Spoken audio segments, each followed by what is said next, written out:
Welcome to Beerlosophy, an effervescent blend of cheap beer and even cheaper philosophy. Here are your hosts, Lane and Russ.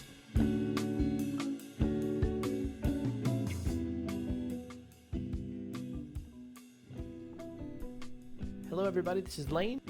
Another episode of Beerlosophy. Today is going to be an interesting experiment. It's a bit of an open canvas, if you will. We are going to head over to Russ's art studio and literally watch some paint dry together.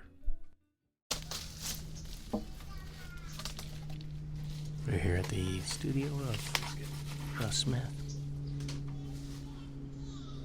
Santa Monica Airport.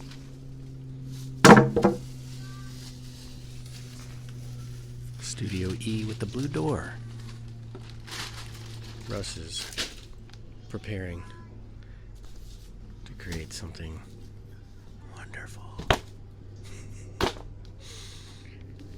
We are painting the back alley. We've got big canvas down with a piece of plywood, palette. We've got a sketchboard and a painting, and we've got a bunch of art materials and paint and brushes laid out in the alley.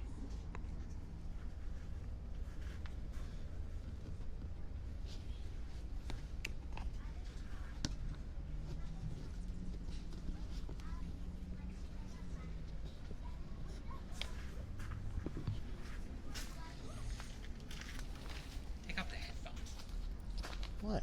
So we can do this. Well, You gotta have the freedom. the freedom. Freedom fighters. Freedom painters. That was loud. Sorry. I'm gonna put this over here. Ultimate freedom. Getting it set up.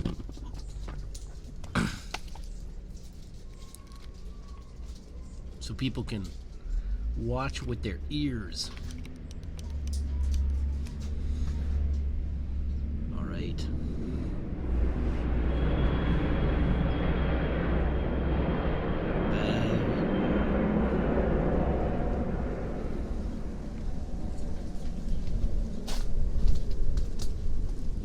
What are you gonna make something or what? Yeah.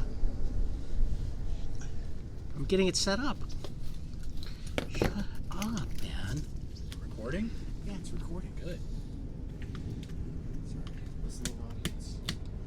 So, while we do stuff, so this will be weird because often I talk to myself while doing stuff anyway.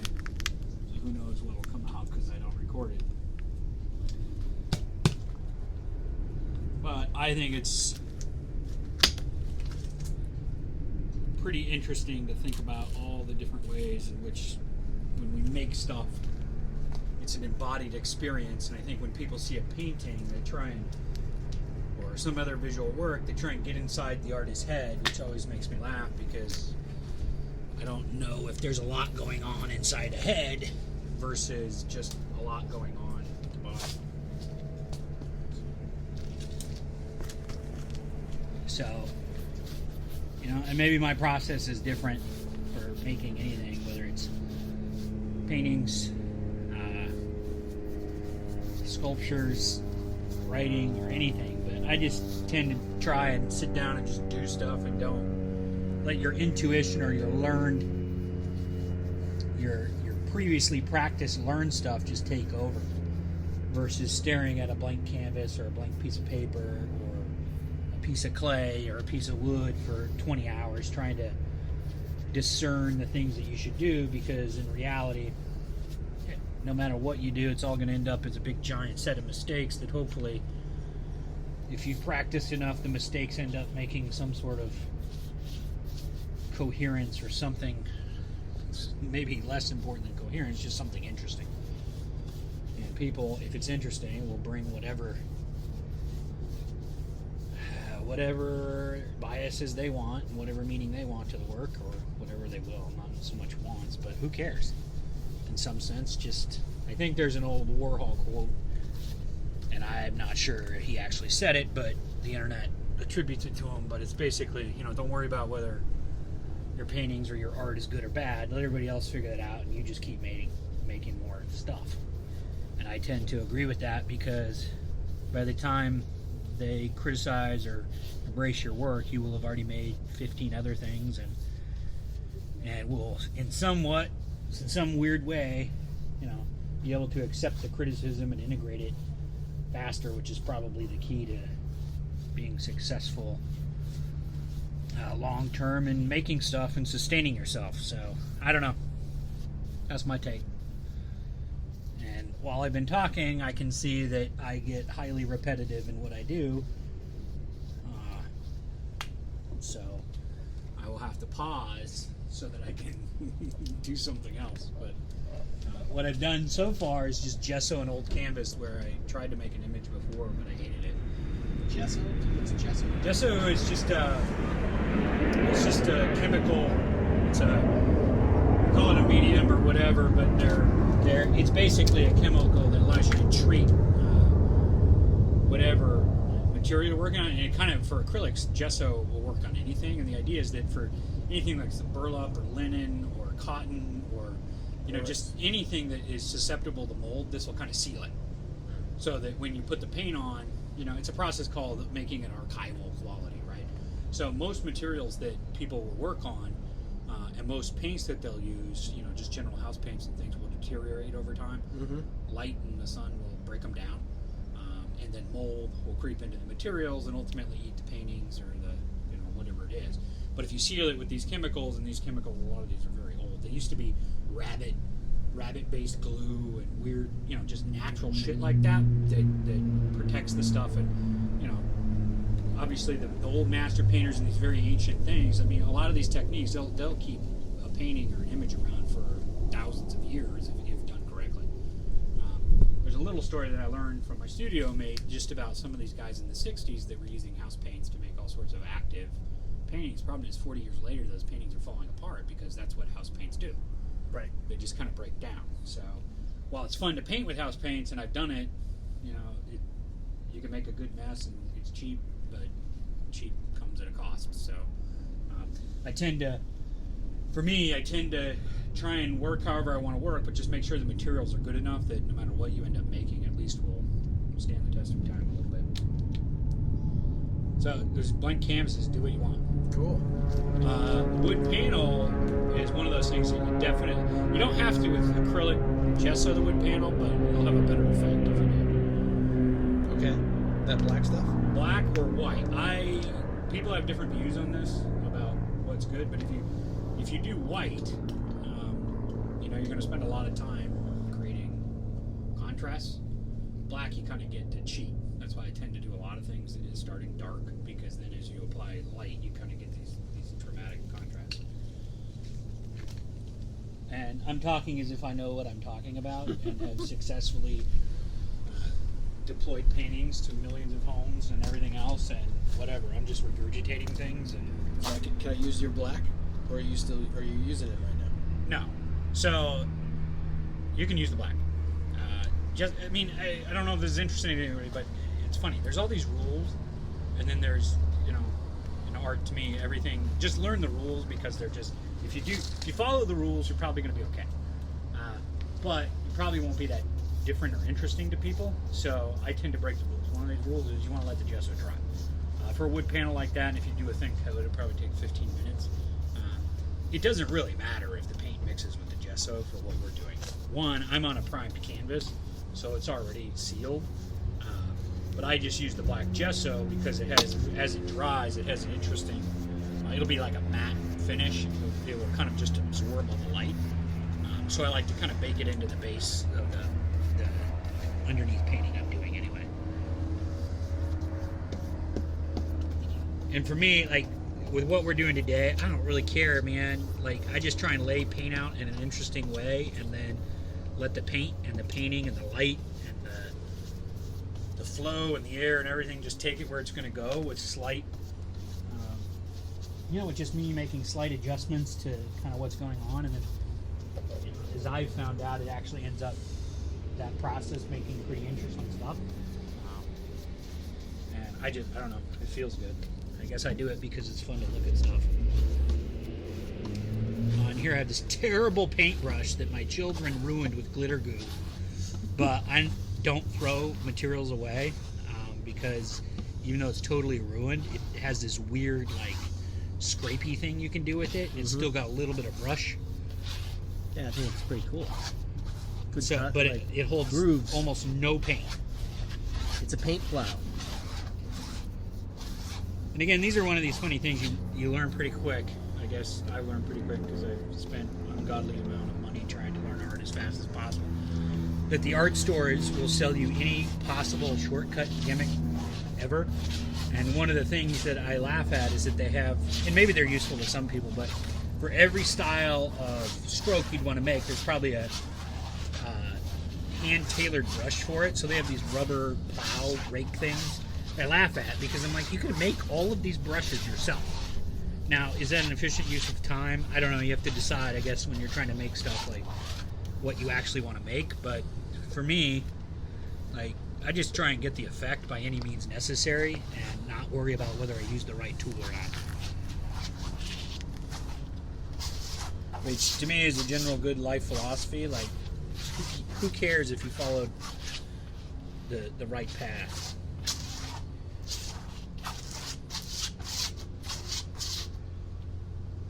So Lane is now learning what I have slowly learned, which is the majority of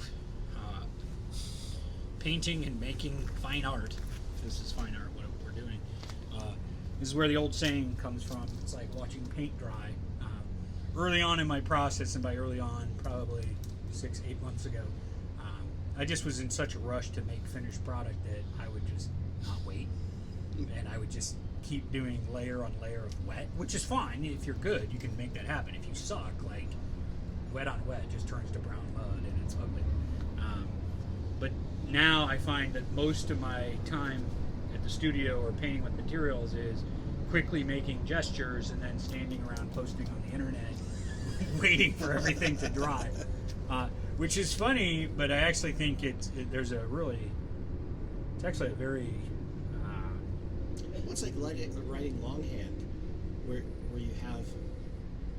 you're forced to have some time between putting the next thought down. You know, you can only go so fast, and I think time which demands introspection. And the reality is, I think we're not tuned to this nowadays. And I know I'm getting on like a weird, now that I'm retired and painting and usually not showering most days or changing clothes. I'm on a weird time warp, but we're just so used to filling every moment with some active, literally something we're actively doing. And if you study the science and the chemistry and all this stuff, you find that even when you're not doing something to the painting, the light and the paint and the underlying canvas and everything, it's all working. And so sometimes you got to let it run its course.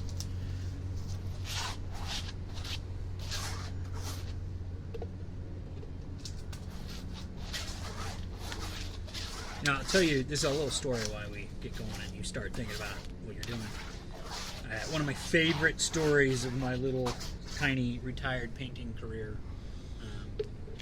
Last week I was at home cooking dinner for the family, and I overboiled a bunch of noodles. And of course the water boils over, and we have a shiny black stovetop. It's electric, so any little drip you get on it makes a huge mess, especially like burning off water. Mm-hmm. So I finished cooking the noodles, and I pulled the pot off the stove, and I took a picture of the stove because I thought the way that the water had burned into the material was kind of interesting. And I went ahead and I sort of filtered it here and there just to kind of heighten the contrast and whatnot. Then I posted it, and there was several people that commented I did such a good job of using negative space, and really they had overanalyzed this, and I literally laughed for 5 minutes to myself because I'm like, all I did was screw up making dinner, which of course I got yelled at for, and I made a huge mess, and then I took a picture of it, and I got credit for doing something. And to me, like, that's the best part of this, like turning mistakes, and accidents into something. Happy accidents, right?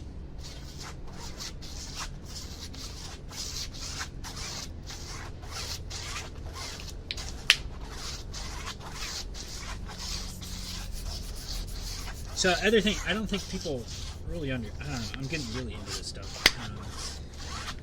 I don't think a lot of people know that, you know, when you get down to it, painting, you know, it's a variety of disciplines. But chemistry is probably one of the biggest things to kind of figure out, because, you know, how the paint ends up looking, regardless of your intention, has a lot to do with its chemical and physical structure.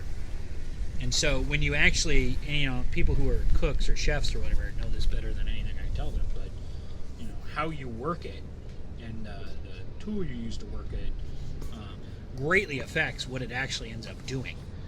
And so when you smush these paints together, when you mix them, whether on the canvas or to the side, depending on how much pressure you apply, you really change what's going to end up resulting in the painting.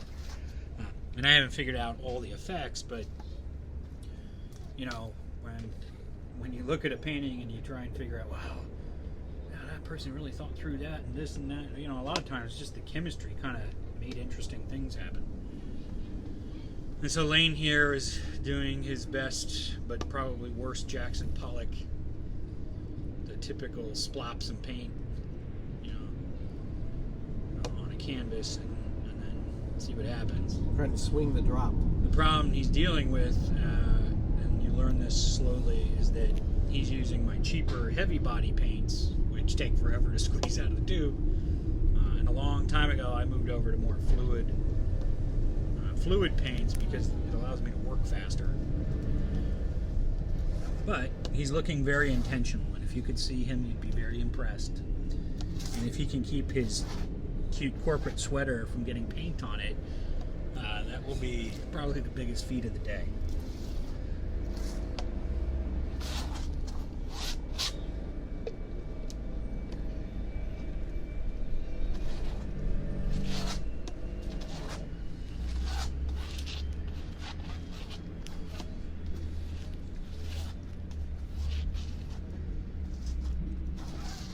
Other dumb philosophical things, I call them dumb because I don't think they're profound when I think of them talking to myself, but they're not that profound for anybody that fills their Facebook feed with internet memes.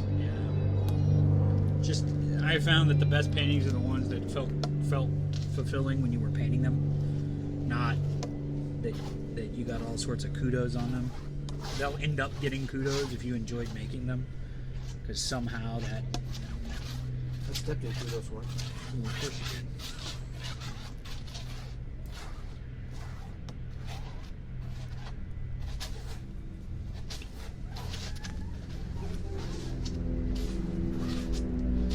What do you do for green? Mix. Mix what though? You got orange and no, you got black, blue, and red. Blue and yellow. There's not yellow. There it is right there. I thought they said black, but it says blick. But you will, depending on the green you want, you'll and I'll let you figure it out, but sometimes the different blues will. Can I mix over there? That's the palette. My approach is I tend not to pre-mix green because you end up with green in your painting anyway if you're going to use yellows. But that's because I'm lazy.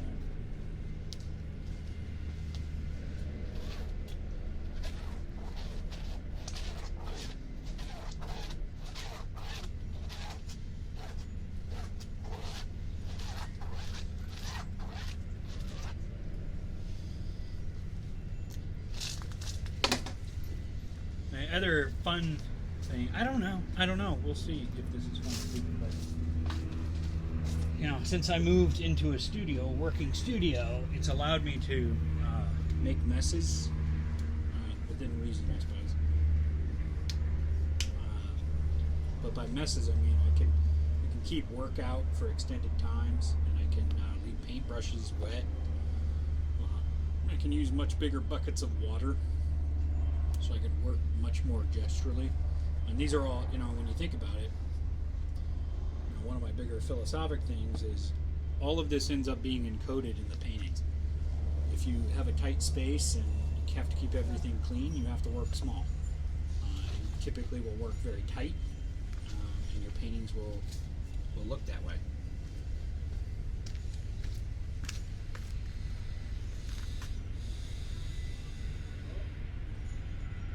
So other things I like to do is I like to document it as I go. A couple of reasons. One, because it helps me learn. And actually, little shortcuts I take. I can recompose on the fly digitally and see how I might want to adjust things analog, which is useful. But the other reason is I view every possible configuration of anything I'm doing as valid narrative to put out to the world, valid expression, and I never know which thing is going to be the seed of something else. I kind of just like to remix everything.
Quietly watching Lane work.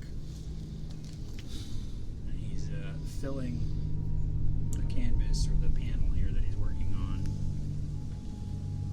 I had like little pink drops, and when they drop sideways, they kind of look, I don't know, kind of like a something flower-ish.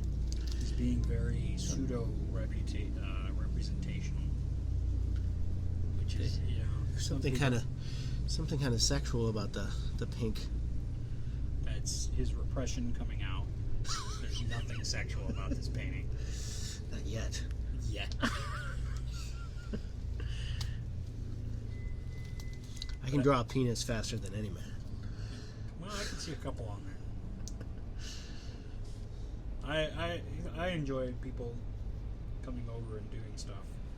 And I kind of like to do it spur of the moment because I think when people, if you plan too far ahead to make things, you end up overthinking it.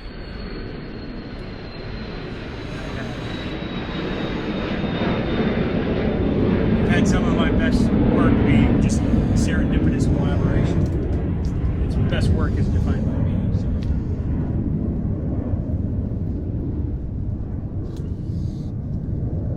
It's all about layers. How many layers can we do? Sometimes it's about just restraint. That's true.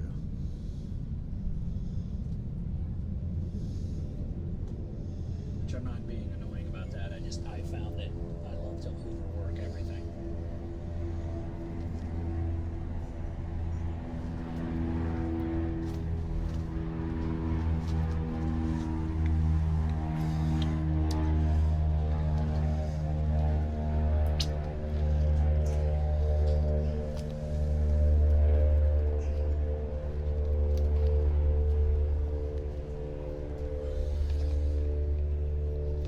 I think we're about to take a U-turn here. That's what happens. I kinda like it. This is where people would say, I see what you're doing. It's kind of plantish. But that's not where I'm going. It's not where he's going. That's not where I'm going. He's going to enter the dangerous territory. We're entering the danger zone. Where he mixes everything together by accident. Like I do when I shave. I think I'm going. I'm going to trim a little more off my upper lip. Then I've cut into my mustache. So I have to shave it all off. So this is a turning point, so let's capture it. Somewhat inspired by surroundings, right? Yeah. Ish. Alright. Where's the brush I ruined it with? Or create the next great thing.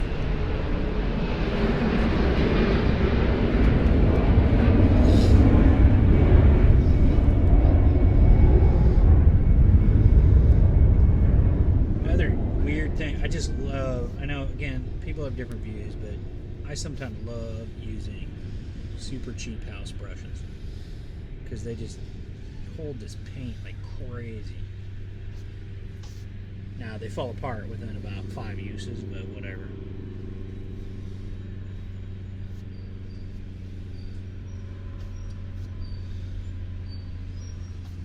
And another little tidbit that I actually find pretty useful. Take black out of your palette and it forces you to just use the colors to create edges.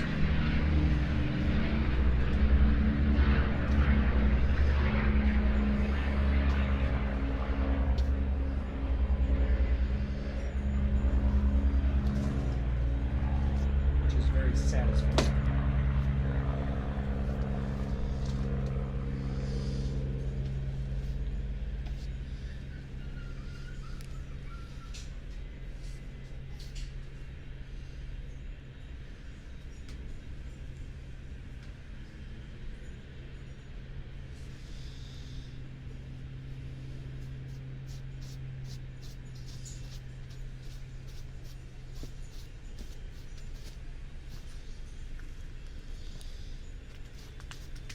It's interesting looking back now that I've been not working a regular 9-to-5 job for, it's been officially a little over 2 months, but probably unofficially it's been more like 6. I've just found that every moment that I'm actually doing work ends up being, it feels more productive.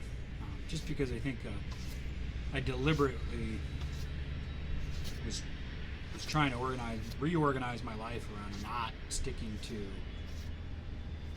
a routine on any given day.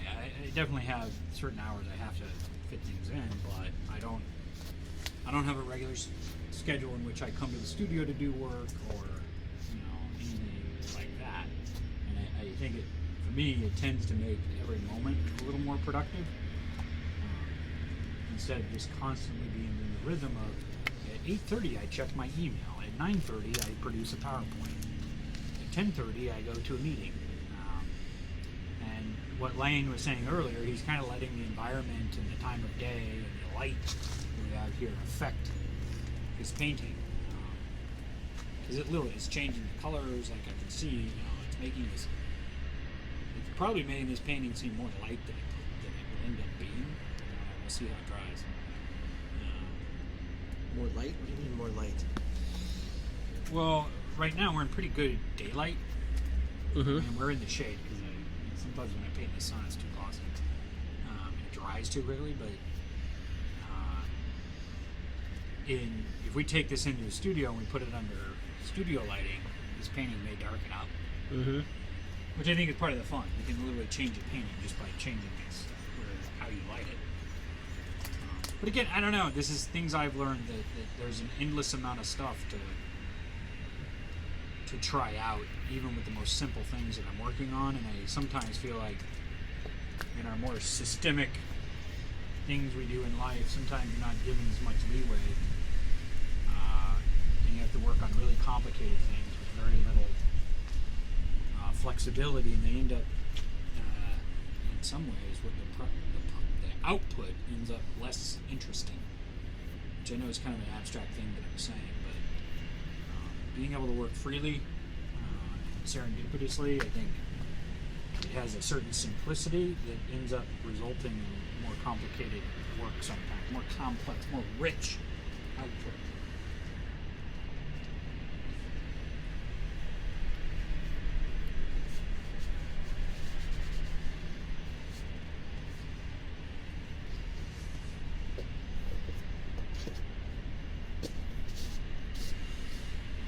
It's looking good. I would, I hate to give advice, but the colors are great right now. So cool. I would let it dry a little bit so some of those colors will set. And then the cool thing about acrylics is they're different paints work different ways. So oils tend to stay wet for a long time. So if you go back in wet on wet, it tends to mix the paint. But with acrylics, we can get layered effects, and depending on the translucent. We don't have super transparent. Most of our paints are pretty opaque, so they'll just kind of layer up. I like it. But I think the colors are awesome, so let's let the colors set and then we can mess around with it. But in the meantime, I like your pool of cool. Who knows what it is? It's a blob. It's a blob. A lot of paint. It's an eye. It's a blob. Well, there's it is kind of an eye. There's this empty panel you can do. Right? The bridge of the nose over here, and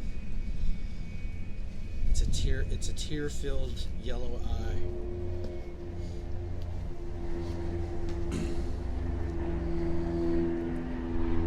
Lippid pools. Your eyes are like lippid pools.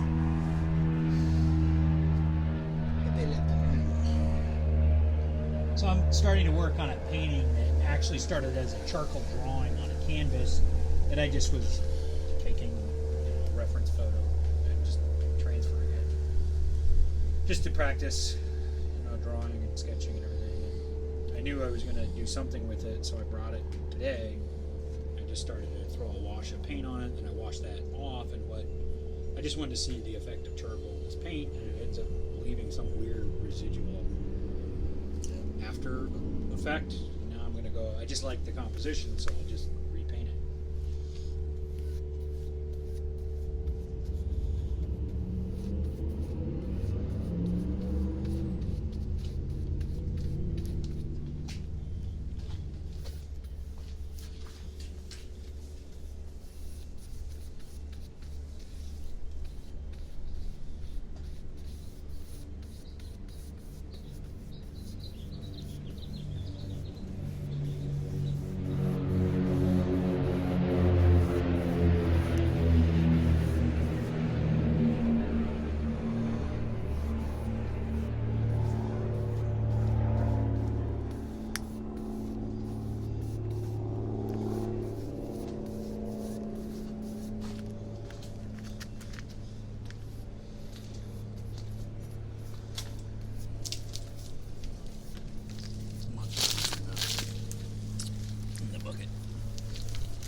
I've spent a lot of time,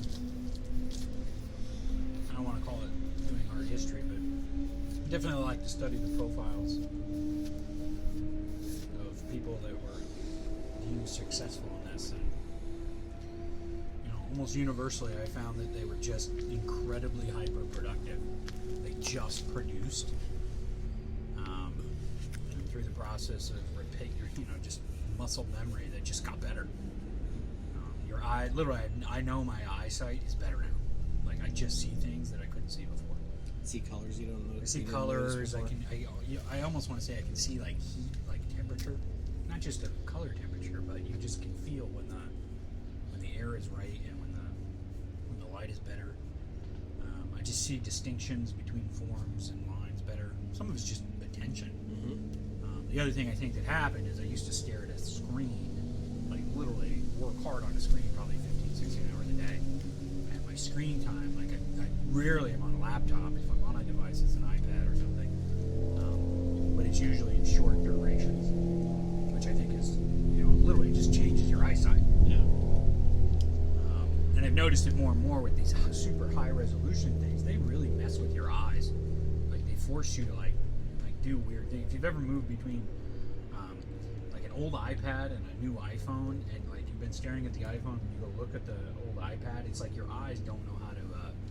Your eyes and your brain don't know how to adjust, so everything just looks weird. And so I think unwinding that has helped me a lot.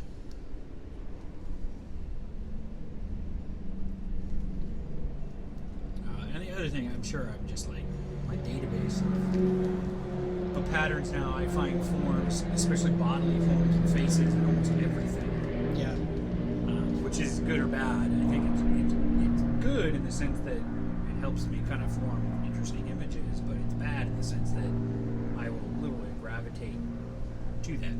Sometimes I think the good part of even that is that I can recognize when I'm doing it and then stop myself from doing that. Give me that brush. Just the brush or the whole thing? Just the brush. So with gesso or gesso, or I think it's gesso. Gesso tends to like harden pretty quick. Okay. And this, I don't usually spend a lot of money on brushes, but there's like 3 or 4 that are like prime brushes. I mean, brushes are great. When you think about this, like good brushes, and they even in most art stores, even shitty local ones, they'll tend to put the really expensive brushes, kind of like the baby formula in Walgreens, behind the locked cage. Because some of these brushes, they'll be $100 or more. Yeah, for small ones. That one's not $100, but What makes them expensive? Is it the quality of hair and type of hair? yeah, because a lot of times it's density, like horsehair. or Synthetic ones are cheaper. But again, People argue, I'll never use synthetic or whatever. To me, they just give you different effects. Mm-hmm. There's some synthetic brushes I really, really like. They're really good. The horsehair is usually what the good ones are made out of. But to me, anything's a brush. You're just really deciding what kind of mark you want to make, and how much paint or water you want to be able to hold. And when you think about it, how did a paintbrush become a paintbrush? Well, someone tied some crap to a stick and figured out how to make stuff. Which is Lane's playing with this idea by literally taking a tree branch and rubbing it through his paint and making a painting. And lo and behold, this is what I love about this stuff. His initial marks look very much like this kind of tree. And to me, it's like, why would that be?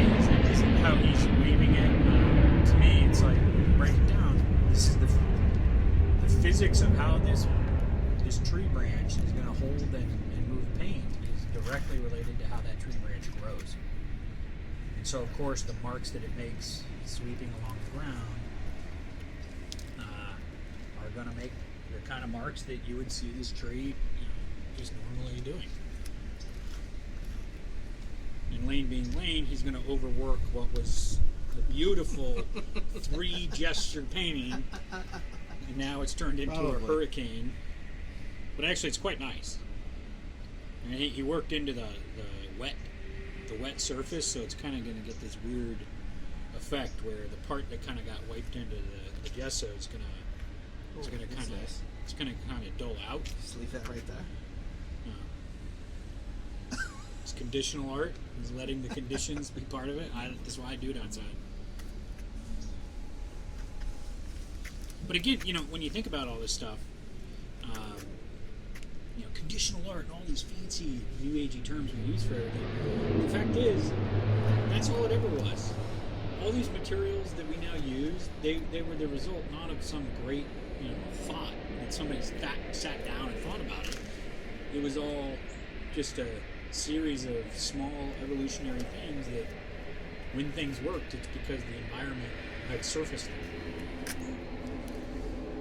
And so when people found red clay and the kind of pigments that went into oil paints and gouache, and that was just hundreds of thousands of years of the earth doing things and us playing with them and realizing, wow, this is kind of useful. Only with acrylics and these later things did we, kind of synthetically be able to mimic some of the effects. But the mimicry, I would argue is surface at best, and you end up with all new things. And if you want red clay effects, you have to use red clay. But they're all kind of what I consider shadows or traces of each other.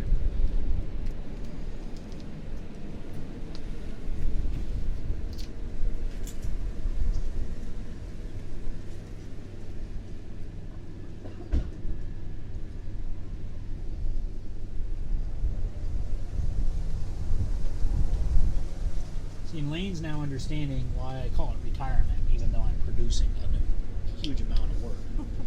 Because it's absolutely relaxing. Yeah. What would a shadow of a shadow be?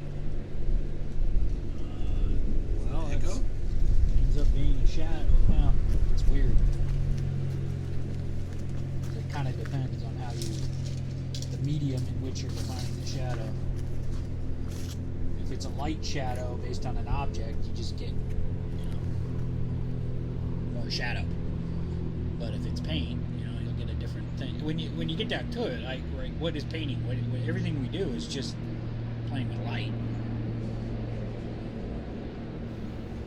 So shadow itself, to me, it's just less light.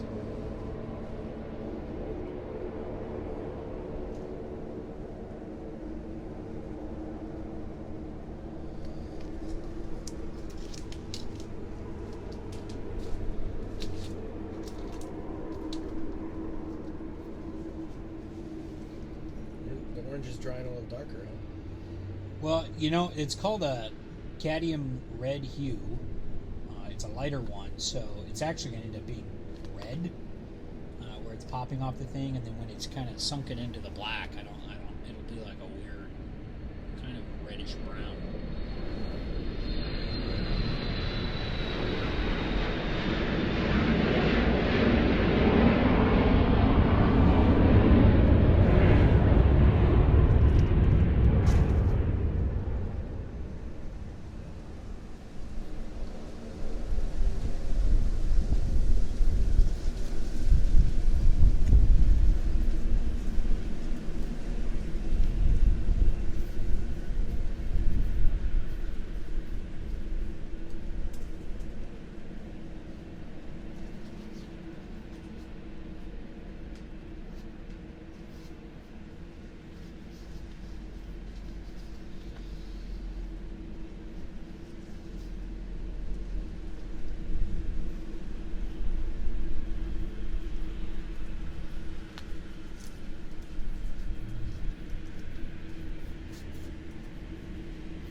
It's a pretty heavily used area, which I kind of like because I didn't want to go to where it was a ghost town. No, this is exactly want. this is what I was looking for when I found the fox thing.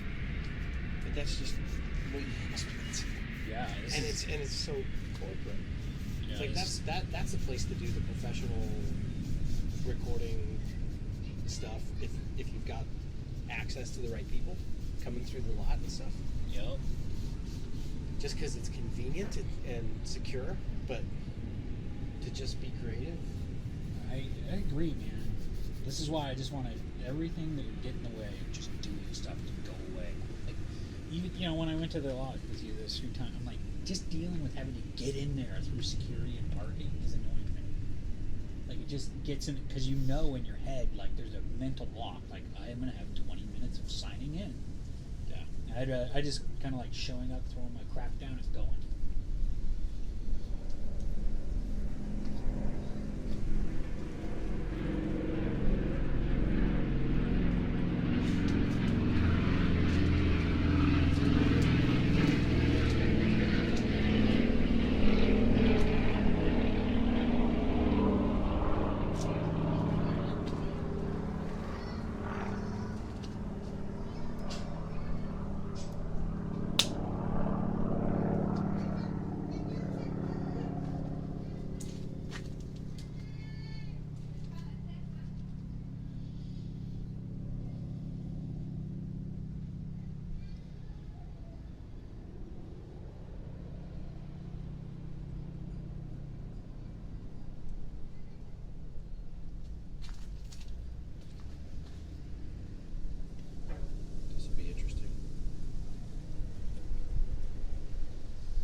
these look like a blue flower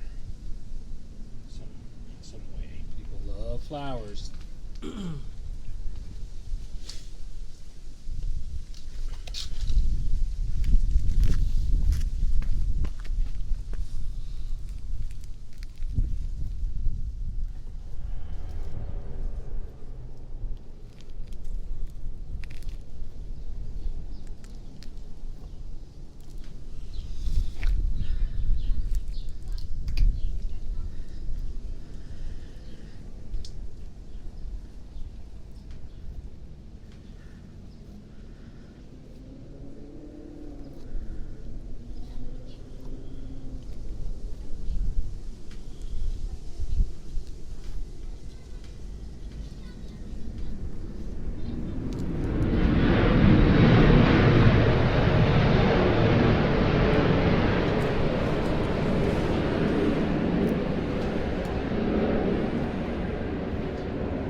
That's pretty cool.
See how it slurps up the water?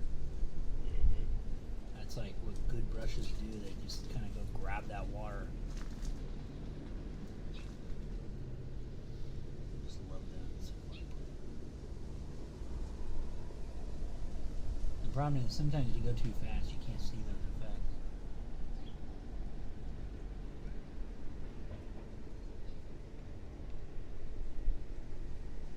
You know, it's you think about all these ancient people when they were painting and how, you know, it's like the really ancient ones probably did things similar to this, but then we got these weird notions of what it was to do art, and you couldn't, you know, you were even forbidden by the church for doing certain, you know, from doing certain things. So he painted masterly, and everything was beautiful Madonnas and perfect strokes.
what's so cool about this, we could never produce this painting ever again.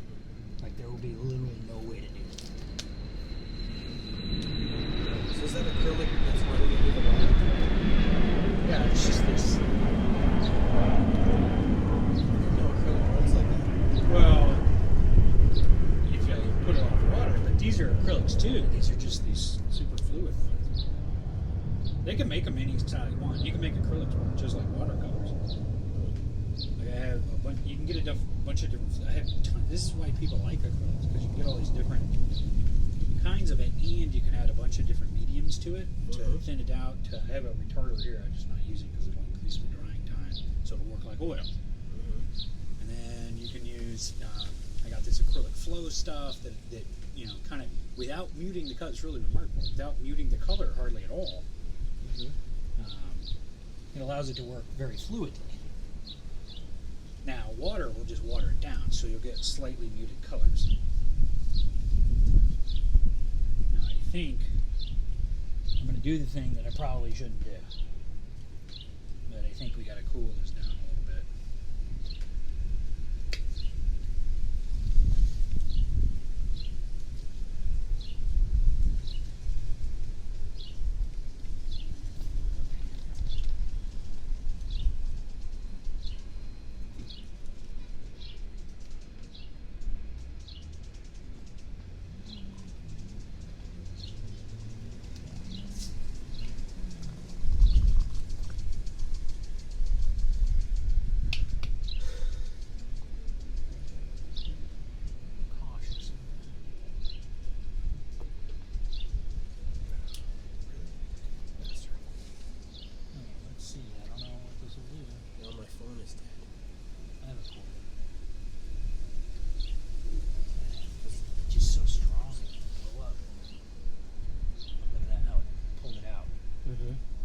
This is going to, I hope, get my way under. Or then I'm going to have to clean up the ground.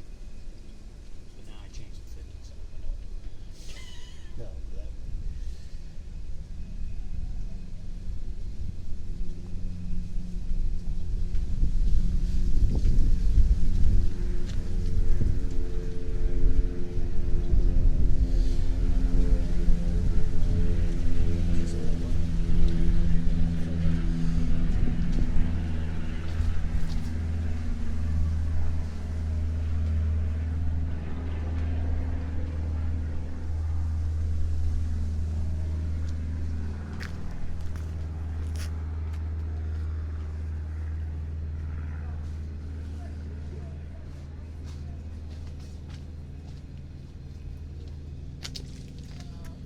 See this guy, what is it? This is good.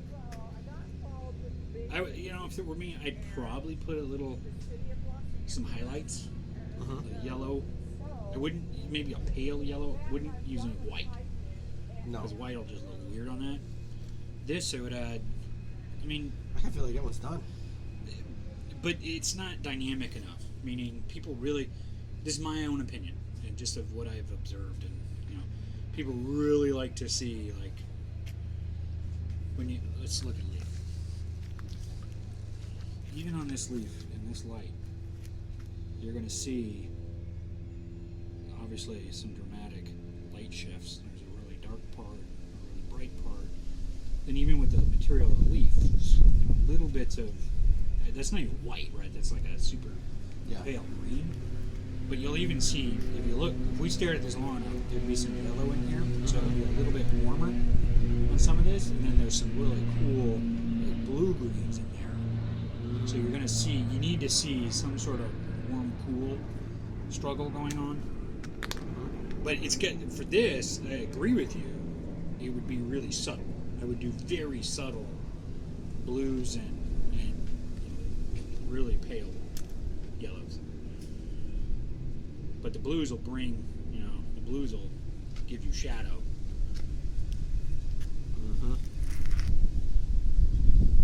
And you want, you know, you want really saturated things will pull the stuff off the, like this one, some of the issue is your blues are all at the same level.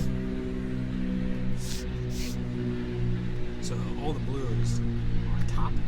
Yeah. Where you want some of the blue to push back in there, like a little desaturated. It depends. I mean, What does water on wood do? Oh, well, with panels, it's interesting because it won't be super absorbent now that you've covered it, so it'll run like crazy. And I know you're tempted to let it run. Hey folks, at this point I'm just going to step in for a second and let you know that we joke about Russ being retired, but over the last few months, Russ has actually produced somewhere between 500 and 600 pieces of work in his studio. And a couple weeks after this Beerlosophy recording session, Russ was invited to actually display his work at a art collective called the Hangar near the Santa Monica Airport. The photos that you're seeing now are from that show. I'm going to let the audio track from the painting session play in the background. But it was a great event. Russ sold a bunch of paintings and got a great reception to his work. And we're glad we could highlight it and share it with you here. If you're interested in actually shopping for some of his artwork, you can find it at worksonbecoming.com. I'll leave a screenshot at the end of this podcast for you to check out. So I hope you enjoyed the show and enjoyed the art, and we'll see you at the next one.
Do not touch it.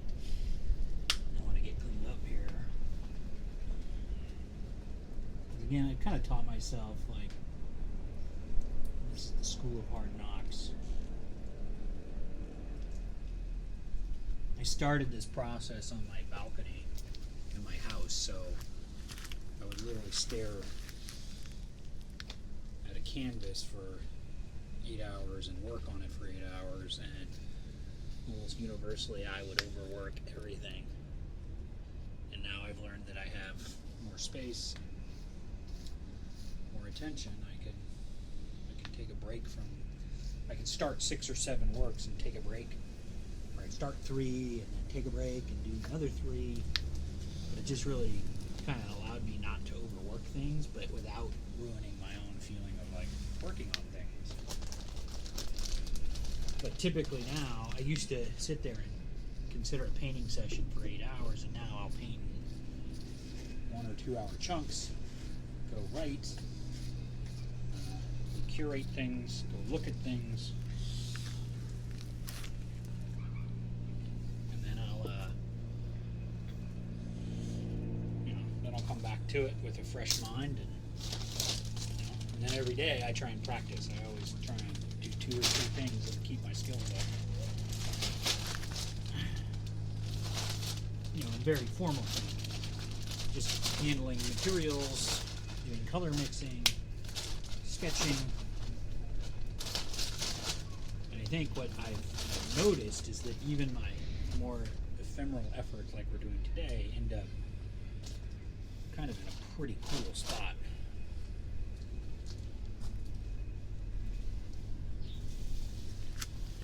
I'm pretty pleased with our little effort here. That's cool. Good hour. 4 completely different things. And then, maybe this is how we'll end it. I think so. One final piece of philosophy / something I've learned. Home Depot rags are the greatest thing in the world. They're super cheap, and you feel just these remnant rags. yeah, and you feel absolutely no guilt abusing them to no end. I've used them to paint entire paintings, clean everything up, wipe my face, everything, and there is literally like $6 a bag of these. But now I have to find a place to dry these. So I'm gonna start carrying materials All right. and then setting up drying places.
Other side, there's these really nice studios.